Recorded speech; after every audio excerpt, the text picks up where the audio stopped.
Well, it's nearly time, Andrew, for PMQs. Weekly events. The suspense. I can't wait. Well, it's her second budget as Chancellor of the Exchequer, Britain's first woman Chancellor, and I think it is her last budget. I really do think it will be her last budget. Yeah. I don't think she can survive the chaos in the build-up to this budget has been unseemly, and it's damaged pension funds. It's had a real impact on people who watch and listen to our programmes. It has. And the real killer for people on ordinary wages is inflation. And we were covering the other week, weren't we? Food inflation has been 30% over the last 5 years, and nobody has had a wage increase that anywhere near matches that. And so it's all very well putting up the minimum wage or putting up public sector wages. People on those wages will welcome that. But if your food goes up 30% in 5 years, you're not any better off. And the farmers can't even get their voice heard on Parliament Square because they were banned by the police. Exactly. Pretty outrageous. Inflation will go up even more if it costs a farmer to produce more food. But nerve-wracking moment now we concentrate, don't we, on the Prime Minister, on the Chancellor, but pretty nerve-wracking for the Leader of the Opposition, because first of all she's got to do PMQs, then she, because it's tradition, the Leader of the Opposition responds always to the budget statement, not necessarily their strongest area, because you'd expect the Shadow Chancellor, who's been steeped in that portfolio since the election, to do it. But she will be helped this time, Miriam, by the fact so much of it is leaked, she can pretty much guess what to say in that speech. I think she's probably written the speech already, and there'll be somebody taking notes to make sure that everything they're expecting to be announced is announced. But yeah, a fairly straightforward gig. Because they don't get advance notice of the budget speech, I don't think. They get advance notice of other statements, but I don't think they get the budget speech, which is why I might be wrong on that, but I'm pretty sure that is right. And at the moment it's Scottish questions. That is Douglas Alexander speaking at the moment. But this is like the calm before the storm. Yeah.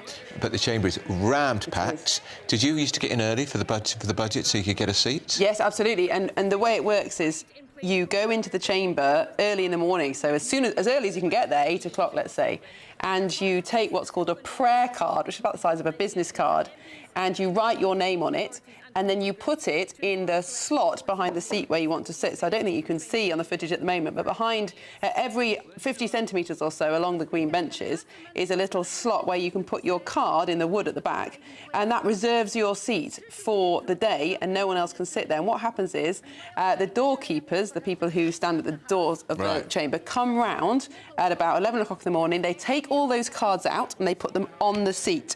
And if you go to prayers 5 minutes before the day starts, so 11:25, if you go and listen to prayers, you can put your card back in your seat and it is then yours for the day. If you don't turn up to prayers, it's swiped and you don't reserve your seat. So then you're going to stand, if you're lucky, you get to stand. Yeah. And can everybody fit in the chamber even if standing? It's a struggle, isn't it? Not really. So what some MPs will do then is they'll go up to the public galleries, so MPs are allowed to go up to the galleries and watch from there, but of course you can't speak from those galleries, so you can listen in and you can see all your colleagues, but you can't And of course there'll be a lot of members of the House of Lords up in the public in the gallery too, because they often go in for Prime Minister's questions. But I mean, people like my mate Geoffrey Archer, he's always in the public gallery, gallery for the budget.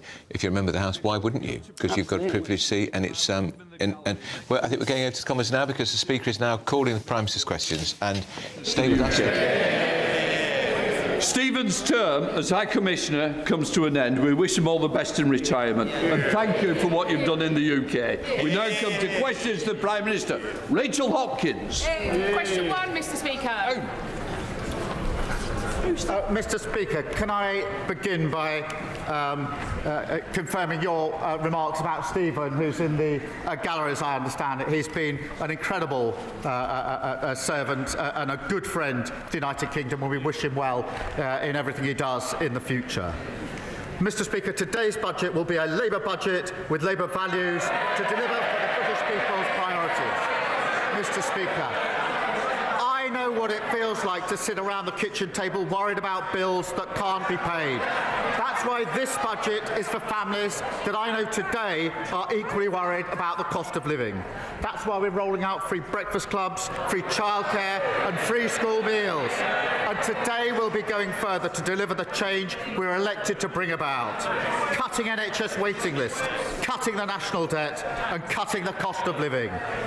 Mr. Speaker, this morning I had meetings with ministerial colleagues and others. In addition to my duties in this House, I shall have further such meetings later today. Rachel Hopkins. Thank you, Mr. Speaker. For years and years, rail fares have gone up and up, but this is set to change next year. Minister confirm that commuters in my constituency will see around £400 saving on their annual season ticket as a result of this government freezing rail fares? And can he confirm this is only possible because we have a Labour government? Well, I can confirm next year we're freezing rail fares for the first time in 30 years, saving millions of commuters hundreds of pounds. And yes, that's only possible because we have a Labour government investing in Great British Railways and putting more money in the pockets of passengers. Contrast our approach with the leader of the opposition who says the minimum wage is a burden, she thinks, and she wants to means test the state pension. We now come to the leader of the opposition, Kevin Burnell. Thank you, Mr. Speaker. And can I first pay tribute to the many farmers who have come to Westminster today to protest the shameful attack on them in last year's budget. I want them to know that Conservatives stand with them. Mr. Speaker? Yeah. They arrest them, we stand with them. Mr. Speaker, this has been the most chaotic lead-up to a budget in living memory, with resignations, hostile briefings, and... Can I just say to a couple of you, if you don't want the budget, make your mind up now. Nobody wants this budget, Mr. Speaker. With resignations, hostile briefings and leaks galore, even just in the last 10 minutes, an unprecedented leak of the OBR analysis. Unbelievable. Mr. Speaker, these leaks have been so serious that even the former chief economist of the Bank of England has said, and I quote, that Labour's fiscal fandango is the single biggest reason why growth has flatlined. Does the Prime Minister agree with Andy Haldane, and does he have an explanation for this complete shambles? We all know the biggest shambles in living history, the Liz Truss budget. And what did she say? Did she say, I don't agree, this must be wrong? No, she said, I think Liz Truss is 100% right. 100%. Not much room for flexibility. Not one thing was wrong with it, in her view. So we won't be taking lectures from her. Matters for the OBR. The Chancellor will set out the budget in just a few minutes' time. Mr. Speaker, we're talking about the leaks. The Prime Minister doesn't seem to appreciate the impact of these budget leaks on the UK economy. Even the Chief Secretary to the Prime Minister has said this morning that the leaks were unacceptable. So will the Prime Minister launch an investigation into the budget leaks and punish those responsible?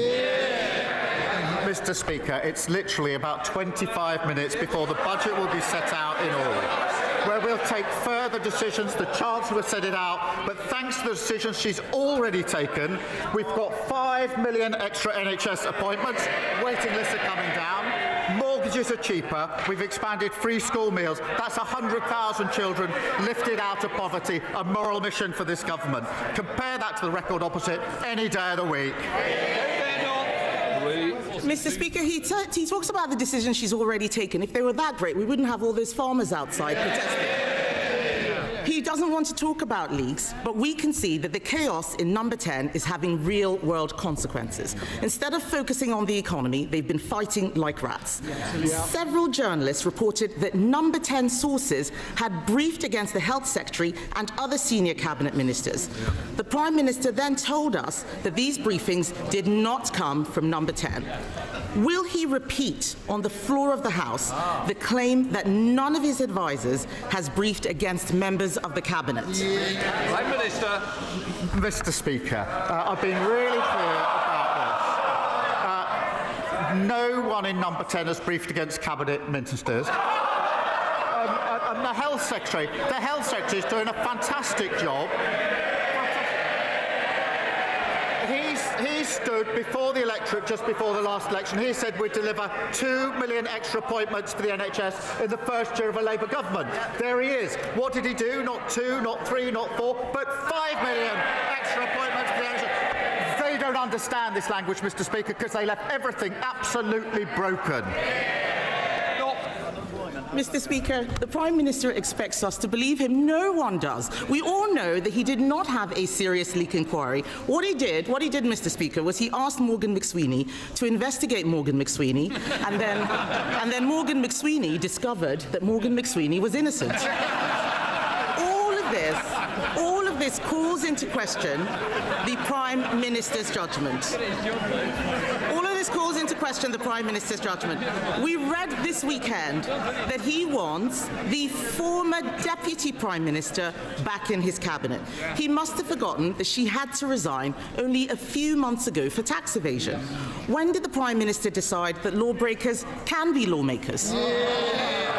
Mr. Speaker, while she's scrolling through Twitter, we've delivered rail fares frozen, prescription charges frozen, the minimum wage boosted. We're focusing on the cost of living, the single most important thing for this country. She's focusing on tittle-tattle. It's not tittle-tattle, Mr. Speaker. We all know that he's only talking about welcoming the Deputy Prime Minister back because he is desperate to shore up his crumbling leadership. But if he were to welcome her back, will he set a condition that she must pay back the £40,000 of property taxes she avoided, the same property taxes they're very happy to put on everyone else, and will she also return her £17,000 of severance pay? Prime Minister. Mr. Speaker, the former Deputy Prime Minister is the biggest social mobility story this country has ever told. She started from humble beginnings and fought her way to the very top. I'm very proud of what she's achieved in politics. I'm very proud of everything she's done for this Labour government. That sounds like a no, Mr. Speaker. I've never heard the Prime Minister speak so highly of people avoiding their taxes. But in summary, this just looks like a government that is a slow-motion car crash. His cabinet are briefing against each other, his MPs are planning for life after him, and the most chaotic run-up to a budget in recent memory is happening on his watch. Even the Chief Whip is telling MPs that he wants out. The truth is simple, Mr. Speaker. His MPs don't trust him, the markets don't trust him, and the public certainly don't trust him. When will he finally accept that the chaos starts and ends with him? The most chaotic budget was the Liz Truss budget. It did huge damage to our country. We're still suffering from that damage. And what did she say about Liz Truss? She obviously does still think it. When asked, was Liz Truss right? 100% right, she said. The most chaotic, damaging budget there's ever been. And she sticks by it. I'm very interested to see her response to this budget if she thinks Liz Truss got it right. Mr. Speaker, what we're doing is focusing on cutting waiting lists, cutting the national debt, cutting the cost of living, renewing our country, a Labour budget with Labour values, delivering for the British people. Thank you, Mr. Speaker. At the moment, everyone is being bombarded with adverts and emails for Black Friday, encouraging them to spend money on so-called time-limited deals, leading to panic buying, increasing debt, buyer regret, and not to mention the impact on the planet, with delivery and returns of goods responsible for millions of tonnes of CO2 emissions. Does he agree with me that instead of rushing to buy online, people should look to their high streets to support local businesses and keep money in the local economy this Christmas? Well, I want to see our high streets thriving, and we encourage everyone to support local businesses this Christmas. Through our small business strategy, we've got £3 billion boost to help small businesses expand, and we've tackled the most significant reforms to tackle late payments, the most significant in 25 years, Mr. Speaker. And the Chancellor will have to say more about that in just a moment. Sir Ed David, Leader of the Liberal Democrats. Thank you, Mr. Speaker. We've just seen in the leaked OBR documents that taxes are going up to a historic record high. So will the Prime Minister explain why Labour is hiking people's taxes instead of fixing the £90 billion Brexit black hole in the public finances by growing our economy with a new, detailed, brilliant trade deal with our European partners? Well, he'll only have to wait a few minutes for the full details of the budget. But, Mr. Speaker, every week he comes here with the same problem. He always wants more spending, and he never wants to say how he's going to raise the money for it. The two things can't go together. Sir Ed Davey. Speaker, we want to grow the economy, not tax the economy. But if I can take him on to another issue, Mr. Speaker, I hope everyone in the House shares my alarm that a former leader of a political party in Wales has been found guilty of betraying our country and has now been sentenced to over 10 years in prison for his treachery. The Prime Minister said that Reform should hold an independent investigation, and he is right. But we both know that that's not going to happen. So given Reform won't, he must. So will he now launch a national investigation into Russian infiltration into our politics? Well, he's right to highlight this very serious case, a long sentence for pro-Russian bribery in the Reform Party at the highest level.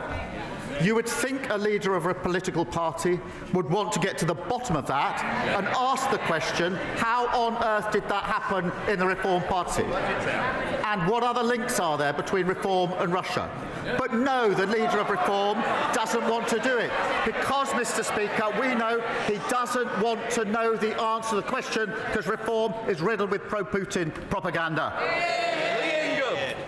Thank you, Mr. Speaker. Mr. Speaker, after 8 years of traffic chaos and increasingly creative traffic diversions, residents of Parkside and Marston Grange in my constituency are beginning to wonder whether the A513 at Beaconside is a permanent monument to the traffic cone. In the time that Staffordshire County Council and Taylor Wimpey have taken to complete one stretch of road, we've had 6 Prime Ministers, not to mention Notre Dame burned down and was rebuilt using medieval building techniques. So what can be done to hold developers and local authorities properly to account so that essential infrastructure is delivered on time with minimum disruption? Well, it's staggering that an important upgrade for drivers to improve their journeys has been delayed for 8 long years. And I understand the scheme is currently being held up by the Reform-led council, Kel Sabri, who are proving as hopeless in local government as everybody anticipated.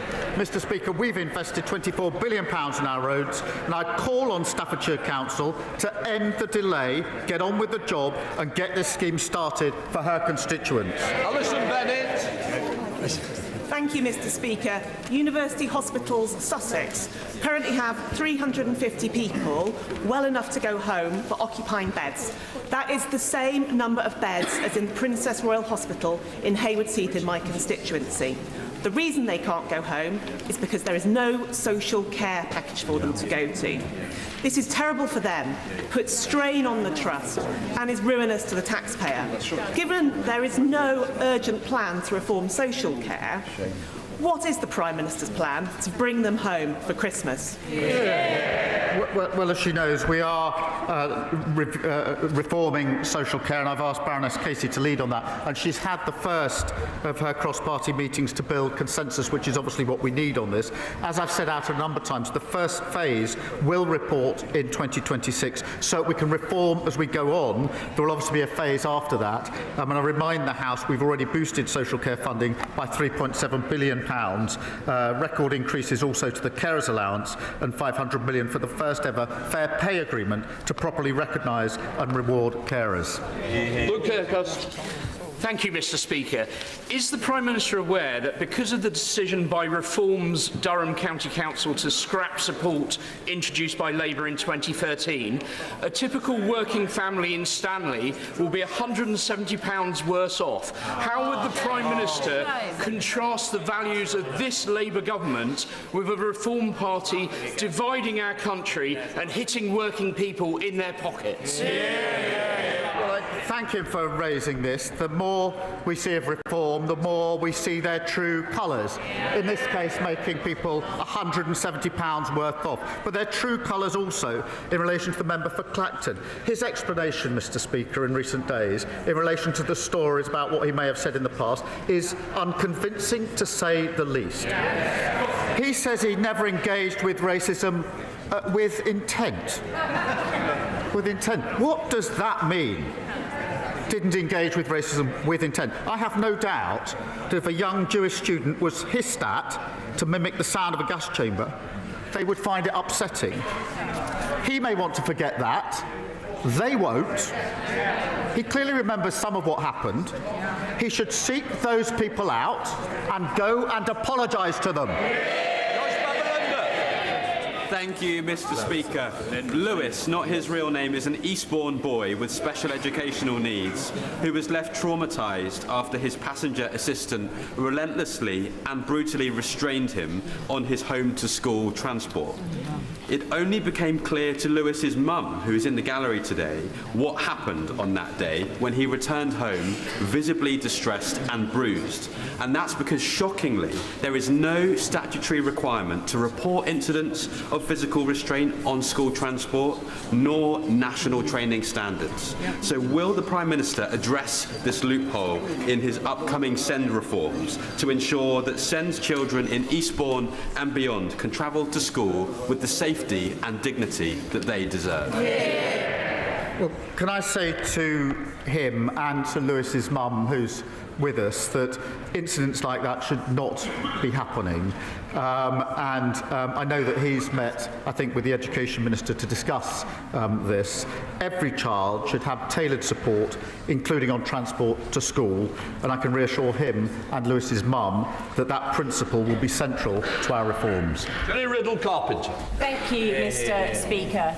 Last week, Roman Osborne, a 10-year-old in my constituency, hand-delivered a letter to 10 Downing Street to tell the Prime Minister about an accident that he had outside his primary school of Trimley St Martin in February, which left him spending 3 days in hospital and many, many more months recovering. Mr. Speaker, will the Prime Minister back my campaign, Safer at the Gates, and will he call on Tory-led Suffolk County Council to do the right thing and re-review the road and put the right safety measures in place outside Trimley St Martin and the other schools in my constituency? Can I thank her for that? OK, we're going to leave there Prime Minister's questions with Sir Keir Starmer because something unbelievable has happened, which I can't remember ever happening in my time as a political journalist for 30 years. The budget has been effectively leaked before it's been delivered by Rachel Reeves. Gloria. And we are lucky enough to have Ian King with us in the studio, who is going through that leak. Well, first of all, should we discuss... What's happened here? How has this happened? Well, it looks as though someone has got hold of the OBR's forecasts. I mean, the whole thing is out here on the web for all to see. And Kemi Badenoch, actually, in Prime Minister's questions, said to Keir Starmer, shouldn't this be a resigning matter? And he said, no, we're only 25 minutes away from the budget. That's absolutely wrong. It is a resigning matter, and it's also a matter which should involve a absolutely root and branch a leak inquiry. The historic precedence for this is 1947, when Hugh Dalton, who was the Labour Chancellor at the time, spoke to a journalist from the now defunct Star newspaper on the way into the Commons chamber. And before he could even get up and deliver his speech, by the time he'd sat down, it was all in the press, and he resigned. So why does it matter? Why does it matter, as Keir Starmer said, that it's been leaked 25 minutes early? It matters massively because this is stuff that's only supposed to come out when the Chancellor delivers her speech. After she sat down? Yeah, after she sat down. 1:30 today. All the spending decisions are in here. All of the borrowing decisions are in here. So anyone who's smart in the gilt market can work out from this what gilt issuance is going to be in coming years and trade accordingly. The reason why you say it's a budget leak is because the OBR has gone through the budget and worked out the effect on the economy. So what we've got here is economists saying the effect of your measures, Chancellor, are this, this and this. So we know the effect of her measures before she's given them in Parliament. So it's not the actual budget leaking, it's the impact of those measures. Exactly. I mean, this impacts the gilt market, as I say, sterling to an extent as well. I mean, it's just astonishing. But the good news is, I suppose, that we can tell our viewers and listeners any bits of good and bad news. Yes. Well, I mean, there's quite... So... where to start, Gloria? I mean, I'm just looking at some of the individual measures here. So we learned overnight that there's going to be a freeze in fuel duty. That's all in here.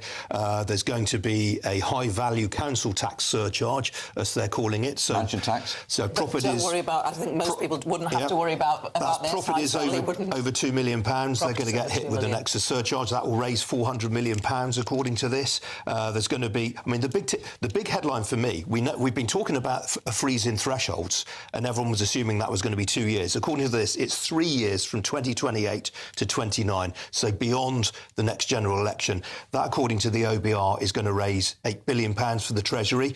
The salary sacrifice, now it's quite complicated, but it's worth talking about. Basically, a lot of people can set aside money direct from their wages, go straight into their pension scheme. The benefit of that is that they don't pay national insurance contributions on that. It also benefits employers, by the way, because they don't pay employers' nicks on it either. Well, we knew that there was the Treasury was thinking about that. According to the OBR, that is going to raise £4.7 billion. So that looks like a very, very big hit on people trying to save for their pensions. There's going to be a tax on dividends. They're going to increase the tax on dividends. That's going to raise £2.1 billion. So there are a lot of individual tax-raising measures coming up here. And the overall number is £26 billion being raised in taxes in the budget. Again, yet to be delivered from the Chancellor. Deeply embarrassing for the Treasury. And headroom going up from about £9.9 billion to £22 billion. Yes. That's a rainy day fund for things going wrong. And that's her saying, I won't need to come back again. Yes, exactly so. Last year, of course, she only gave herself £9.9 billion worth of headroom. That was very swiftly eroded, not just by policy reversals such as the welfare reforms, but also on the outturns, the fact that the economy didn't grow as much as possible. There's a line in this OBR report which says here that the UK economy remains, quote, relatively vulnerable to future shocks. If one looks at the taxes as a share of GDP, which is quite interesting, 35% of GDP was raised in taxes in 2024-25 financial year. The OBR pointing out that this will raise to, and it actually says, an all-time high, 38%. And what's extraordinary about that is the Labour Party in the run-up to the election sort of hammered the Tories for having the highest tax rates that we'd ever paid in this country. But it will go up. Yeah. But Rachel Reeves, she has briefed that this will be a budget to help with the cost of living. She has said it will be a budget based on fairness. It will be underpinned by Labour values. So even though everything we have said so far is bleak, and we are still going through this heavy document, for those who are lower earners, well, we all already know that the minimum wage, the living wage is going up significantly, particularly for 18 to 20-year-olds. Yeah. But presumably we will get, when we've read the whole document, some good news on energy bills? Yes, one would assume so. But I note that here that spending is, as percentage of GDP, rises from 44% of GDP in 24-25 to 45% in 2025-26. In other words, the government is spending a colossal amount of money here. So, yes, there will be a rise in government spending, and one would hope that some people will benefit from that. The borrowing forecasts aren't great. I mean, Chris mentioned there the fact that the Chancellor is looking to build out her headroom. But according to the OBR, the government's obviously going to have borrowed £12 billion more 24-25. This financial year, bear in mind, we're 7 months into it already, 25-26. Well, the government's already borrowed £10 billion more than the OBR said it would do at this stage in the year. And the outturn, the OBR now says, is going to be £21 billion higher than their previous forecast. The other big news, if you're looking at the sort of macro data, Gloria, is that, as was predicted a couple of days ago, it does appear as though the OBR has downgraded its growth forecast for the UK in each of the next 4 years. The biggest growth forecast cut is in 2026 as a whole. The OBR is now expecting the economy to grow by 1.4% next year. In March, it was saying 1.9%, but it's down every year. It's worth going back to why we've pulled away from our usual show on PMQs Live, Gloria and Ian, because the budget has leaked. That is what has happened here. By someone pushing out the OBR forecast with the budget measures in it, the budget has leaked. This is a catastrophe for the government. It shows a lack of discipline. The heads will roll for this. I don't know how high up it will go, Ian King, but it's really, really serious. Well, it's actually the sort of cherry on the icing, Chris, if you like, because look, it's what, 83 days since the Chancellor announced the date of the budget, and every single one of those days has seen some kind of leak or some kind of policy that was in the budget floated out there, speculated upon. Some of them were obviously, I mean, Rachel Reeves claims that she was very angry about this, but a lot of that was undoubtedly the Treasury flying ideas out, flying kites, what will land, what won't land. But So really, this is the sort of the ultimate climax to that. You know, the whole blooming thing's leaked. It's just extraordinary. And I know you're not a politician, Ian, and just to let viewers and listeners know that we will be joined by politicians as soon as Rachel Reeves sat down. Then Kemi Badenoch responds, of course. She has a lot of time to prepare that speech that she wouldn't have done otherwise, because she's got the entire budget. But I was thinking, one of the difficulties with what you've just said, Ian, is that there's a debt problem in this country. Rachel Reeves talks about it all the time, that £1 of every £10 of government spend is spent on debt interest. But she's going to increase the debt. Did I understand that correctly? Oh, yeah, debt carries on rising every year. How do you square that circle, Chris? Well, I don't know, but I would say in a government's favour, normally if debt goes up, the markets panic. The markets are not panicking, Ian King, are they? You're a financial journalist, you can look at this quickly more than I can, but they are not... Nothing's happening on the market. It's becalmed. That's a good thing. Yeah, they're looking at. I mean, overall, the markets will be looking at debt to GDP ratios, the ability of the government to service its debt in years to come. So obviously, there's going to be an element of growth, albeit it doesn't look, according to the OBR, as if the economy is going to grow much more than 1.5% a year, if that, over coming years. But if you're growing the economy more rapidly than you're growing your debts, then the debt to GDP ratio comes down, and that ultimately looks like what's going to happen. It ends the decade, according to this, at 96%. So I mean, it's the other thing I noticed from the OBR forecast, by the way, is that the debt to GDP ratio is forecast to come down more slowly than it was expecting in March, which ain't great. Ian, I want to bring an update now from the OBR. They have now apologised for the early upload of this budget forecast. It's blamed a technical error and launched an investigation. They will say they'll make sure it never happens again. I'm not sure that's enough, by the way. I think the gravity of this is really serious. We've seen chancellors resign before, as you said, in the past, over the issue of early leaking of the budget. No one's saying that Rachel Reeves wanted this to happen. Do you know what? No one's saying it's her fault, but someone's got to be on the hook for this. Don't forget, there are an awful lot of people, particularly on the Labour left, who really, really dislike the OBR, and also on the right. You know, Reform have been quite critical of it as well. And Liz Truss. Yeah, Liz Truss despises the OBR. Yeah, so a lot of people will use this as a stick potentially to beat the OBR. And do you know what's happened here? I was on the way in with a former senior member of the Tory government.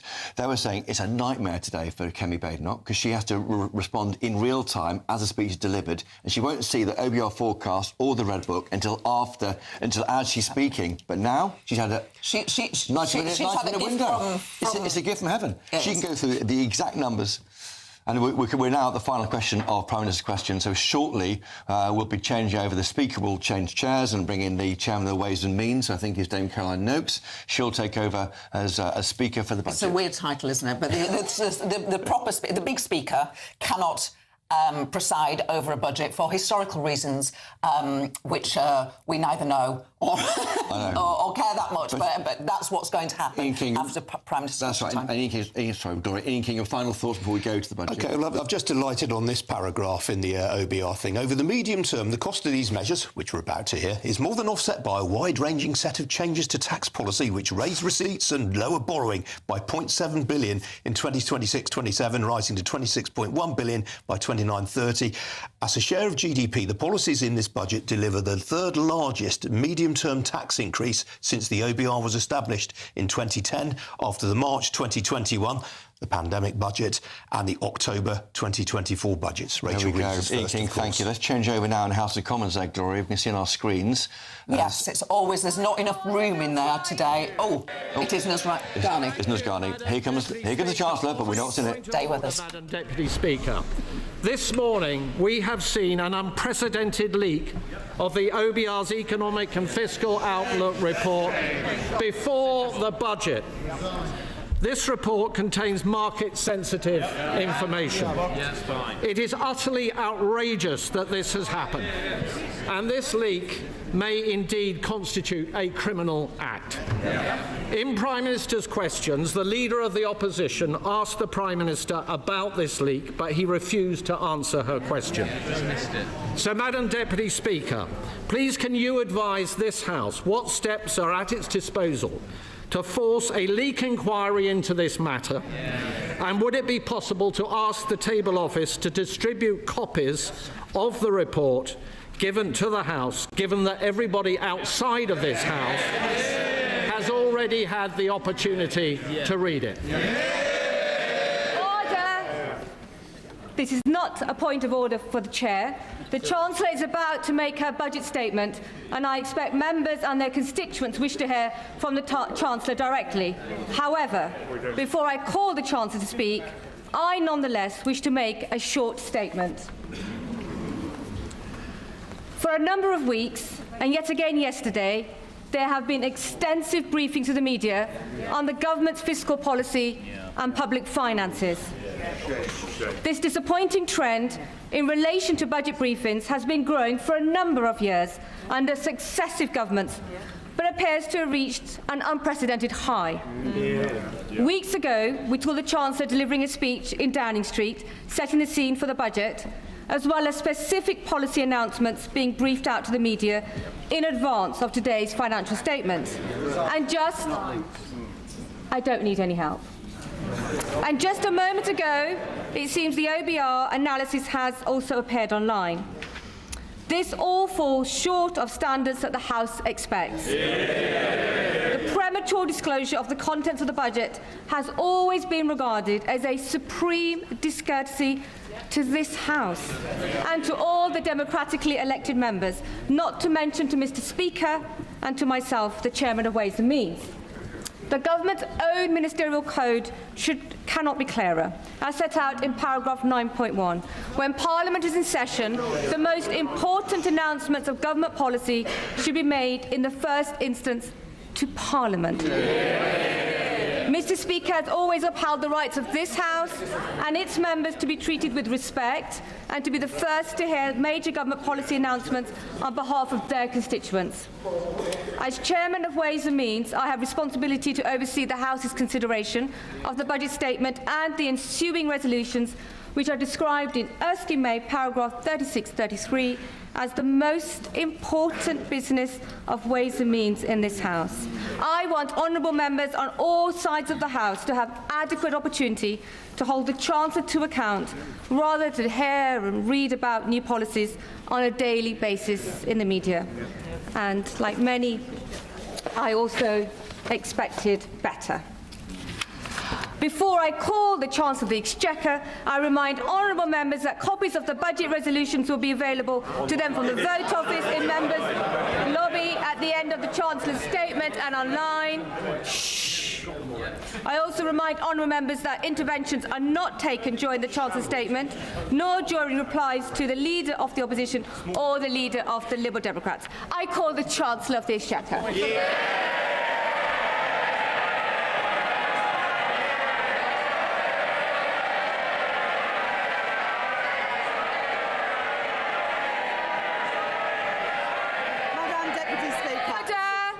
Chancellor.